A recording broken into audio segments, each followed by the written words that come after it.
जवळपास 35 कोटी रुपयाचं माझं कमिशन मी कार्यकर्त्यांना सोडून दिलं. कमिशन आणि शेण खाणाऱ्या लोकांनी आम्हाला छत्रपती शिवरायांचा आदर कसा करावा हे आम्हाला शिकू नये.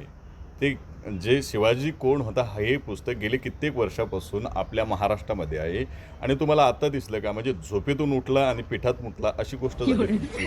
आणि तुम्हाला फक्त एवढंच दिसतं का? हे बाकीचे लोक जे आहेत छिद्दम आहेत, त्यानंतर हे अजून तो कोश्यारी आहे, त्यानंतर तुम्हाला सांगतो आत्ता 2 दिवसामध्ये ते बागेश्वर धाम आणि स्वरूपानंद या सगळ्यांनी छत्रपती शिवरायांचा अवमान केला. त्यावेळेस तुम्ही कुठं जाता हो साहेब? त्यांना बोला ना काहीतरी.